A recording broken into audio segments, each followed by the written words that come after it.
Will the freshly installed water deluge and flame diverter system of SpaceX work for the next Starship test flight? When will we see some static fire action again? And what needs to be done before Ship25 and Booster9 will finally reach orbit? Stay tuned and find out. Hello and welcome back to Alex SpaceX Talks. I'm back from my summer vacation, back with a brand new Starship Updates episode, packed with exciting news from Starbase, Texas. I am sure some of you remember the devastating crater left behind below the OLM after the first Starship test flight over 3 months ago. Well, those days are long gone. The anticipated installation of the water-cooled steel plate has been accomplished, the water pipes are already fully connected and installed, and the concrete has just been reinforced as planned. What follows next is the icing on the cake. The whole area underneath the OLM needs to be poured with a special layer of protective concrete called Fondec. Fondec is resistant in many extremely harsh environments and can withstand numerous chemical, mechanical and thermal attacks. Well, clearly the right choice to withstand a Starship test flight. Last week, SpaceX already successfully tested the water deluge and flame diverter system. The test lasted for 20 seconds and was an impressive event to witness.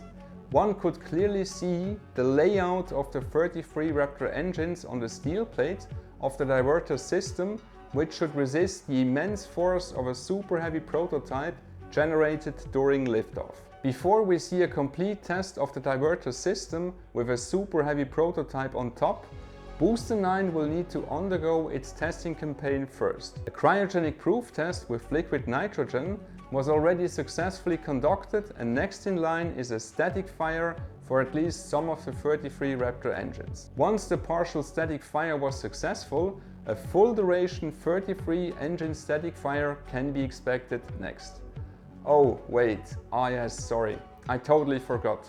Before the static fires, of course, we first need to get through the not so sexy spin prime tests. These tests are rather boring to watch, but a necessity and precondition for a full duration static fire. If all goes as planned, the testing campaign involving the OLM, Ship25 and Booster9 will continue through August and could be formally completed in September. And then, yeah, you all know it by now, we need to send out our prayers for a quick settlement of the pending lawsuit involving the first Starship test flight, as well as the subsequent approval of the FAA. This outcome is crucial because it could either delay the whole Starship program at Boca Chica for years, or it could pave the way for the next Starship test flight still happening this year. However, for me as a SpaceX and space exploration enthusiast, it is really a great time to be alive.